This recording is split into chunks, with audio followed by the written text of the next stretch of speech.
अब दिल्ली में 18 साल से ऊपर की हर महिला के लिए, चाहे वो हमारी छोटी बहन हो, बड़ी बहन हो, चाहे कोई माता हो, हर एक के लिए हर महीने 1000 रुपए का इंतजाम कर दिया।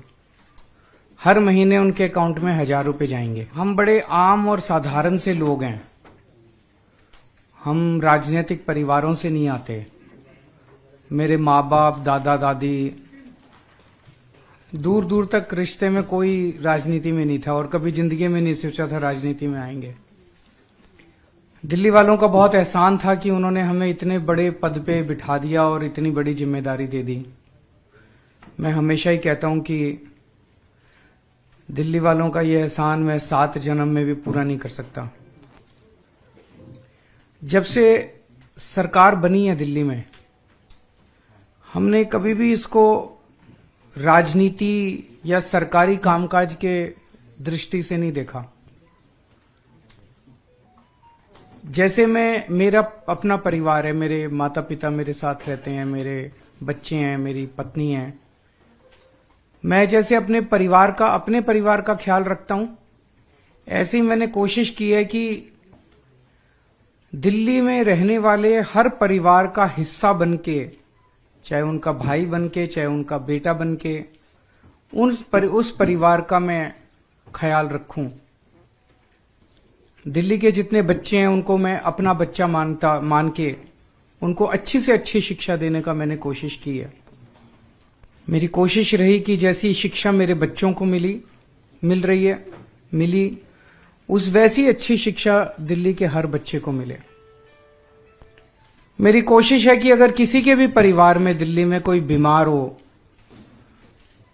तो पैसे के अभाव में उसका खराब इलाज नहीं होना चाहिए, उसे अच्छे से अच्छा इलाज मिलना चाहिए। तो हर परिवार का मैंने ख्याल रखने की कोशिश की, उनका बड़ा बेटा बनके, उनका भाई बनके। आज दिल्ली की मेरी माताओं के लिए और मेरी बहनों के लिए एक बहुत बड़ा ऐलान किया गया है। ये कोई बहुत छोटी चीज नहीं है। महिला सशक्तिकरण के क्षेत्र में मैं समझता हूं ये दुनिया का सबसे बड़ा कार्यक्रम होगा महिला सशक्तिकरण का। बातें बहुत होती हैं, बातें करना बड़ा आसान है, महिला सशक्तिकरण, लेकिन सशक्तिकरण होगा कैसे? सबसे बड़ा सशक्तिकरण तो होता है जब हाथ में पैसा हो, जेब में पैसा हो। जेब में जब पैसा होता है तो आदमी पावरफुल महसूस करता है, पावर महसूस करता है। तो अगर महिलाओं के हाथ में, उनकी जेब में पैसा डालेंगे तभी तो महिलाएं सशक्तिकरण महसूस करेंगी। जो महिलाएं कमाती नहीं है वो खासकर हमारे समाज के अंदर एक बहुत डिसएडवांटेज्ड पोजीशन में रहती हैं। उन्हें घर में अपने पति के आगे हाथ फैलाने पड़ते हैं, उन्हें अपने बेटे के आगे हाथ फैलाने पड़ते हैं, अपने रिश्तेदारों के आगे हाथ फैलाने, छोटी छोटी चीजों के लिए, छोटी छोटी जरूरतों के लिए। अब ये नहीं होगा।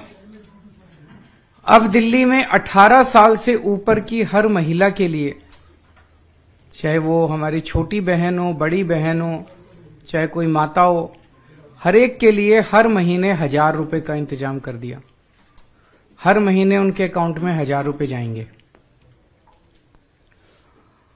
ये बहुत बड़ी बात है और इस पे कई सालों से हम काम कर रहे थे। जाहिर तौर पे इस पे काफी पैसे का खर्च आएगा, लेकिन चूंकि दिल्ली में अब एक बहुत ही ईमानदार सरकार है, एक एक पैसा बचाती है। पहले बिजली फ्री की, पानी फ्री किया, शिक्षा फ्री की, इलाज फ्री किया, तीर्थ यात्रा फ्री की, महिलाओं का सफर फ्री किया।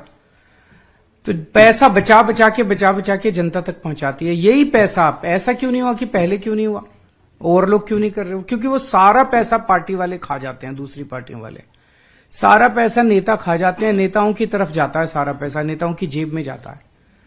दिल्ली में ऐसा नहीं होता। दिल्ली में सारा पैसा, एक एक पैसा बचा के हमने जनता पे खर्च किया है। तो अब वो बचा के इस साल हमारा वो सपना पूरा हुआ जब हम सोच रहे थे कि हर महिला को हम हर महीने 1000 रुपए देंगे। मैं दिल्ली की सभी महिलाओं को बहुत बहुत बधाई देना चाहता हूं।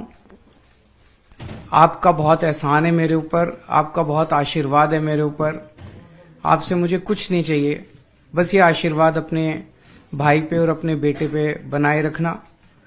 जो जो महिलाएं 18 साल से ऊपर हैं वो इसके लिए पात्र होंगी, पर वो महिला किसी सरकारी पेंशन की लाभार्थी नहीं होनी चाहिए, सरकारी नौकरी में नहीं होनी चाहिए और इनकम टैक्स पेयर नहीं होनी चाहिए। और इसको व्यवस्था को सिंपल करने के लिए हमने ये भी कर दिया, भाई सेल्फ डिक्लेरेशन दे देना। आप बाद में रैंडम तौर पे कुछ की जांच होती रहेगी, लेकिन सेल्फ डिक्लेरेशन देके आपको ये बेनिफिट शुरू हो जाएगा। तो इस साल अभी चुनाव के बाद जो है वो इसकी प्रक्रिया चालू होगी, फिर इसको हम कैबिनेट में लाके इसको सब करेंगे। तो मैं दिल्ली की महिलाओं को बहुत बहुत बधाई देना चाहता हूं। इससे एक बहुत बड़ी बात होगी, दिल्ली की अर्थव्यवस्था में बहुत बड़ा उछाल आएगा। हमेशा ये देखा गया है कि अगर संपत्ति या दौलत या पैसा कुछ चंद लोगों के हाथ में कॉन्सेंट्रेट हो जाए तो अर्थव्यवस्था का बेड़ा गर्क हो जाता है। पिछले 75 साल में हमने देखा जितनी भी पार्टियों की सरकार आई उनकी एक ही थ्योरी थी, trickle down theory, trickle down economics. उनका ये होता था कि भाई 2-4 परिवारों को सारा पैसा दे दो देश का, वो फिर फैक्ट्री लगाएंगे, फैक्ट्री में सारे मजदूरी करेंगे और उससे देश की तरक्की होगी। उससे देश की तरक्की कभी नहीं होती, दुनिया भर में नहीं हुई। ये जो बॉटम्स अप थ्योरी है, जिसके जरिए आप जनता में, गरीब आदमी के हाथ में जितना पैसा आएगा उतनी तरक्की होगी इकोनॉमी की। गरीब आदमी के हाथ में जब पैसा आता है तो वो मार्केट में जाता है, वो कपड़ा खरीदता है, वो साबुन खरीदता है, वो कंजम्पशन की चीजें खरीदता है, तो इकोनॉमी में डिमांड क्रिएट होती है। जब डिमांड क्रिएट होती है तो नई नई फैक्ट्री लगती हैं, नई नई दुकानें लगती हैं। जब हम दिल्ली में आए थे हमने मिनिमम वेज बढ़ाए थे बहुत ज्यादा। हमने जब बिजली फ्री की, हमने पानी फ्री किया, आम जनता के हाथ में पैसा आया। आज उसी का नतीजा है कि दिल्ली के अंदर सबसे कम महंगाई है और सबसे ज्यादा समृद्धि है पूरे देश के अंदर देखा जाए तो।